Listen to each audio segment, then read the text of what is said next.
Exam में 7 set बनते हैं और सातों सेट में परिपथ से संबंधित प्रश्न जरूर आते हैं। ठीक है, इसको 2 मिनट में देख के कैसे सॉल्व करेंगे। सबसे पहले परिपथ को, अगर परिपथ संबंधी प्रश्न को हल करना है तो केवल 3 बातों का याद रखेंगे। सबसे पहली बात है कि हमको ओम का नियम याद रखना पड़ेगा, जो होता है आर बराबर भी अपान आई। दूसरी बात क्या है, इसमें हमको देखना पड़ेगा कि कौन सा प्रतिरोध समांतर में है, कौन सा श्रेणी में है। ठीक है, तो हम देख कर ही बता सकते हैं कि कौन सा प्रतिरोध समांतर में, कौन सी श्रेणी में है। श्रेणी की क्या कंडीशन होती है कि उसमें जो धारा का मान होगा वो बराबर जाएगा, मतलब कि धारा प्लस टर्मिनल से जब चलेगी तो जितनी धारा 4 ओम में जाएगी उतनी धारा इस 4 ओम में भी जाएगी। इसका मतलब ये दोनों 4 ओम हमारे श्रेणी क्रम में है।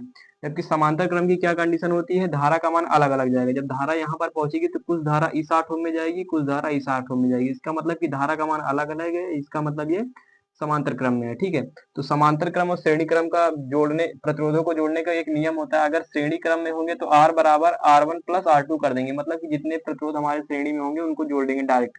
मतलब अगर इनको जोड़ेंगे तो हमारा 4 प्लस 4 8 ओम आ जाएगा। ठीक है, जब इनको जोड़ेंगे, समांतर क्रम की क्या कंडीशन होती है, तो 1/R बराबर 1/R1 प्लस 1/R2 कर देते हैं।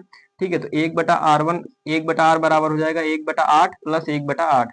जब इनको सॉल्व करेंगे तो ये हो जाएगा R बराबर 8/2, 2 से काट देंगे तो ये हो जाएगा 4 ओम। ठीक है, तो यहाँ पर 8 ओम आ गया, यहाँ पर 4 ओम आ गया। ये दोनों जुड़ने के बाद ऐसे हो जाएंगे, सीधा हो जाएंगे। ठीक है, फिर यहाँ पर ये दोनों जुड़ के 8 ओम आया है, ये भी जुड़ के 4 सीधा हो जाएगा तो ये 4 ओम हो जाएगा। फिर ये जो दोनों ऐसे बन जाएंगे टोटल मिलाकर, तो ये दोनों हो जाएंगे हमारे श्रेणी क्रम में। ठीक है, श्रेणी क्रम में धारा का मान समान जाएगा, दोनों मिलकर 1 हो जाएंगे। तो 8 और 4 को जोड़ देंगे तो टोटल आ जाएगा 12 ओम। ठीक है, तो कुल प्रतिरोध हमारा 12 ओम निकल गया, लेकिन हमको कुल प्रतिरोध तो निकालना है। ये हो गया, प्रवाहित धारा निकालेंगे तो ओम का नियम कहता है आर बराबर भी अपान आई।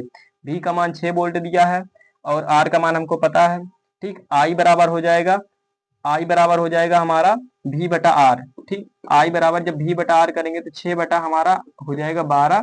ठीक, तो आई बराबर हो जाएगा 1/2, मतलब कि 0.5।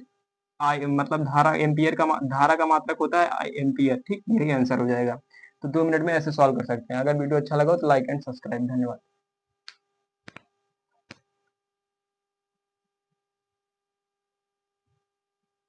एग्जाम में 7 सेट बनते हैं और सातों सेट में परिपथ से संबंधित प्रश्न जरूर आते हैं। ठीक है, इसको 2 मिनट में देख के कैसे सॉल्व करेंगे।